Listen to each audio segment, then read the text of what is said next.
Hey guys, welcome back to the BuzWeaver channel, and we have some breaking news for you today, and that is here on CNBC. Facebook upholds Trump ban, but will reassess decision over coming months. Facebook's oversight board ruled to uphold the company's decision to suspend former President Donald Trump's Facebook and Instagram accounts. But the board said the indefinite time frame of the suspension was not appropriate. The board effectively punted the decision on the length of the suspension back to Facebook, saying the platform seeks to avoid its responsibilities by applying a vague penalty and then referring it to the board to review. What a bunch of spineless, indecisive, absurd, ridiculous, under the umbrella of the resistance, cancel culture, woke mob mindset, where these people wet their fingers to see what direction the winds are blowing from the activists who apparently have just hijacked our culture.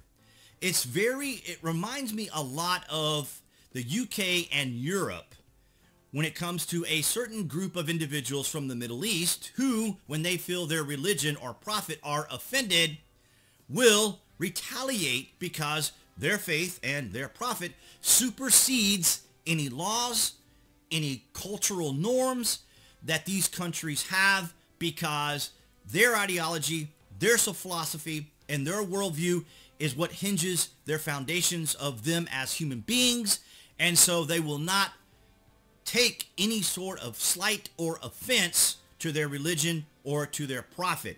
And we're seeing a very similar behavior here with corporations, with companies, with platforms here in the United States. And it reminds me a lot, excuse me guys, of Winston Churchill's quote: "An appeaser is one who feeds a crocodile hoping it will eat him last." So these indecisive people want to pass the buck back to Facebook so that it goes back and forth, and so it's in this kind of flux state. And that's kind of the condition that the left is engaged in right now, in this sort of controlled chaos. It kind of reminds me of the Hegelian dialectic, of where you create a problem and then you do so that you can tell everyone that you have a solution to that problem. Here we have Section 230 that we have talked about exhaustively ad nauseum here on the channel. For those of you who may not be familiar with Section 230, in simple, plain language, Section 230 protects platforms from their users and members from suing them over slander, defamation, or someone producing a health-related video and they're not a medical doctor or a medical professional or an authorized user, and financial advice, for example, if people are trying to give financial advice. We've seen a big hit towards those who cover cryptocurrency, for example, and of course the pandemic and the sea illness that we still can't say on the platform. But here we have yet another exhausting, tiring, enraging example of these corporations who can't make a decision because they want to pass the buck. No one wants to take responsibility for saying, we take this action or that action. And I'm absolutely in agreement with this statement right here, applying a vague penalty. And we've already seen when it comes to Steven Crowder, where YouTube says, well, no, you didn't really violate any of our terms of service, but we're still going to demonetize you because, of course, they are part of the woke culture. They are part of this tech industry who are terrified of the I want to say ability, but I don't want to call it ability, the organization and the execution of these special interest groups, so I don't have to name them all by name, of course, to go after organizations and companies and businesses. And it's absolutely shameful at who they try to manipulate and who they try to cut down. And racism is their weapon. Here on Reclaim the Net, a great tech site that I go to get this sort of information, Facebook's oversight board upholds President Trump ban. Facebook's censorship powers have been affirmed in the silencing of an elected president. And this is absolutely correct. You guys may remember here, where is this? Right here. From Bloomberg, Germany and France oppose Trump's Twitter exile. Why is that?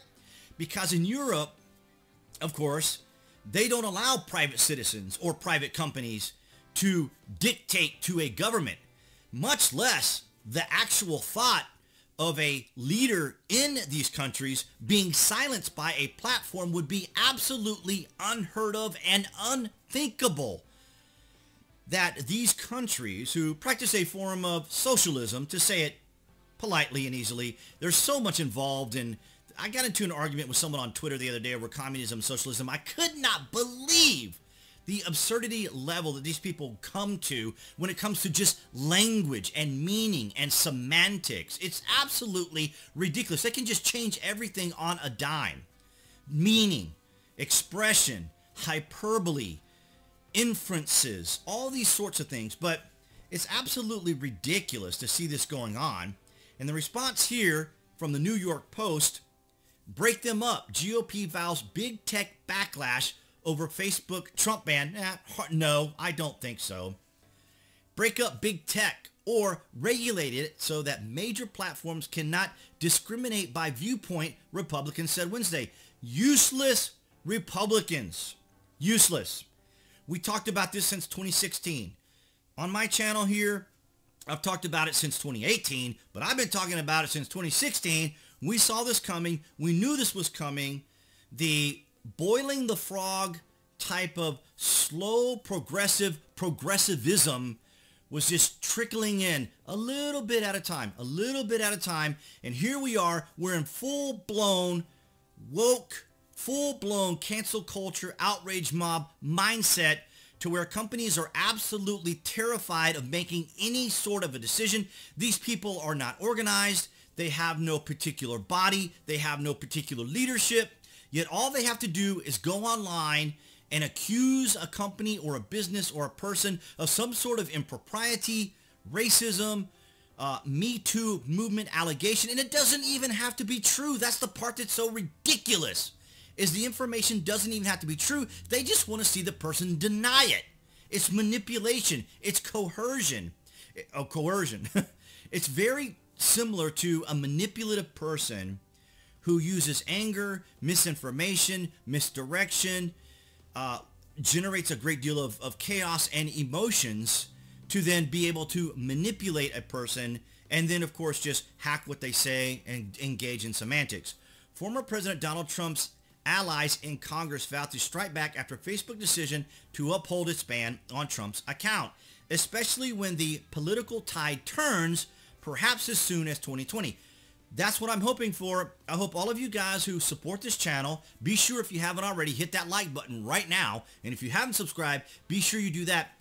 And this is the other thing that frustrates me, is having to reach out to you guys to actually just say, like, subscribe, and follow. We used to not be able to do that. You know what we used to be able to do as creators? We used to be able to create content that was fun, engaging, and entertaining, and delightful to you as fans. But now what do we have to do?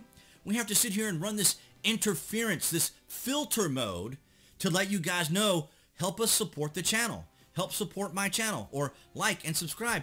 This is not what we as creators necessarily want to do. We want to create content that's fun. Imagine if you're watching your favorite TV show, and your favorite TV show has to say, be sure you watch the advertisements for each advertisement on this show, because we really need their support and your support. Imagine if television shows had to do that. That's what it feels like to me. I don't like having to have to do that sort of call to action. If I'm going to do a call to action video, I'll just do a call to action video. Now, you guys may remember this when it comes to private companies. You guys often hear my private platform, but my private platform, which is kind of a jargon here in the United States. And what that means is like when the left would say, well, if you don't like what's happening on YouTube, on Instagram, on Twitter, on Facebook, go make your own platform. Well, they have. We have other platforms, and they get attacked. We've seen it. We've talked about it. Gab, Minds, BitChute, Odyssey, all these other alt-tech accounts, once they were created, once the left saw that people took the action, then they wanted them shut down as well. So when it comes to a private company, you guys may remember Jack Phillips, the baker from Colorado. In narrow decision, Supreme Court sides with baker who turned away gay couple. And what was the actual reasoning for it? We see it here. The court passed on an opportunity to either bolster the right to same-sex marriages or explain how far the government can go in regulating businesses run on religious principles. Instead, Justice Anthony M. Kennedy's majority opinion turned on the argument that the Colorado Civil Rights Commission, which originally ruled against the baker, had been shown to be hostile to religion because of the remarks of one of its members. Right. Let me tell you something, guys. Here's what people don't realize. This particular gay couple could have gone into that store and bought whatever pastries, whatever cakes, or whatever he had with no question. He has no problem with gay people. The issue was that these individuals targeted him. So this was kind of, and I'm not saying this about all gay people or all LGBT people. I'm talking about this particular couple. And currently, he is being sued again by another individual, if for no other reason than to, raise a red flag and just continue this absurd argument over denial of rights, denial of access, and that these are victims and that society needs to change so overwhelmingly that particular groups require special attention, special rights, special laws that our Constitution was never designed for. If you guys want to know, Donald Trump has already started his own website already from the desk of Donald J. Trump. Save America. I will leave a link to this below this video. Yes, I'll actually link this one for you. If you guys want to sign up to his email, you can do that. You can contribute to the site. And basically what he's done is he has these little messages that he has here that you can share on Facebook and Twitter and like. I think that's a like heart, and as opposed to, say, Instagram. But if you guys want to be a part of this site, absolutely go ahead and join. There isn't any forums, and there isn't any video upload hosting just yet. So that's something that perhaps will come later. I'm really looking forward to that. Of course, you guys may be familiar with Mike Lindell, the My Pillow owner. He has his own site as well. I've not spent a lot of time on it. I just kind of dropped by and saw it. But the President of the United States has been, well, his ban is still in place. And, of course, this is why I hope he does run in 2024, because these platforms will have to let him on. Now, he doesn't have to go back on these platforms, but having his own platform, and if he should win in 2024, then he can just have everyone go to his platform. The media and everyone else, his detractors and the resistance and all them, would have to join his site to be able to interact with him, or more or less be disruptive, chaotic, and generate all of this sort of chaos that they enjoy. But of course, we know plenty of people who have been banned. For example, Alex Jones. Yes, I just said his name, and perhaps this video will now be demonetized. We talk about him in the Friday vlog as well. But you can find Alex Jones on BitChute. And if you're not on BitChute already, or if you are on BitChute, by all means, make sure you jump on there and follow me on BitChute, because your support is greatly appreciated. Alex Jones can also be found on Odyssey. So Alex Jones didn't just lie down and go away. He's not on the mainstream platforms, although Tim Pool had him on one of his live podcasts after YouTube said he could be on there. But as you know, as we saw in that one article, all these rules, all these terms of services are really just enforced whenever these platforms want to enforce them. And that's the argument I've always had. So when these people say, oh, but I'm private platform, this, that, and the other, I say, why don't the platforms just enforce their terms of service equally and fairly? That's what these organizations scream for every single day. Social justice warriors scream for this every single day. But you see, it isn't about social justice. It isn't about particular laws or ensuring that people are protected. No, it's about outcomes. It's about an outcome of a ruling, a decision, a bill, or a trial. The outcome, if it does not meet the expectations of the left, they riot. I'm sorry, guys. This is just so frustrating, so annoying, so ridiculous. If you guys want to follow me over here on Odyssey, I'm on here as well. I'm across all social media. We're all being affected. I'm doing the very best that I can as a commentator to bring you guys information, to bring you guys my thoughts and feelings on this, to try to be as objective as I can. Yes, I'm a conservative. I've left the Republican Party. I'm not a Republican. I'm a conservative. I'm a constitutionalist. I'm a person who believes in rational, cogent, common sense approach to life and government, and not hindering it with nonsense and fabrications and narratives and all of these kind of smoke and mirror tactics of politics, which is sad and ridiculous. I just think it's just ridiculous all in all.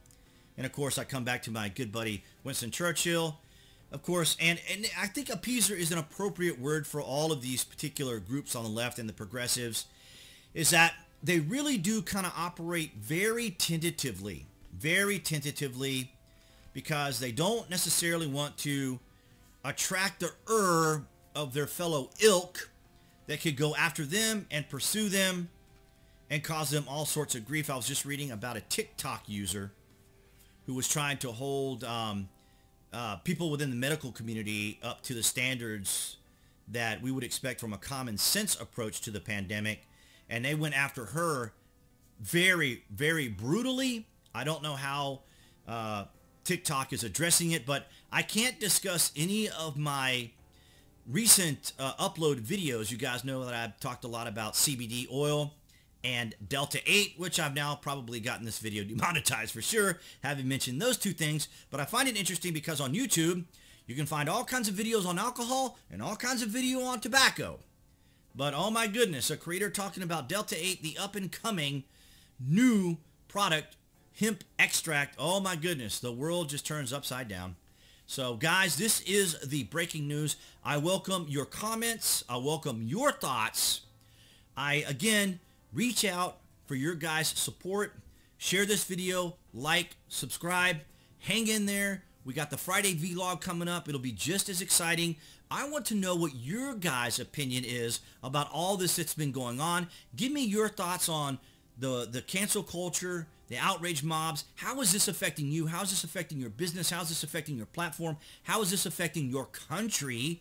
For all of you that are from foreign countries that follow me here on YouTube, thank you guys for your continued support. As I mentioned before, below this video, you will find links to President Trump's new site, as well as to my alternative and mainstream media platforms. So be sure to follow me on there. I do daily posts typically on there, as well as buzz pics of the day and stuff for TV and movies and stuff.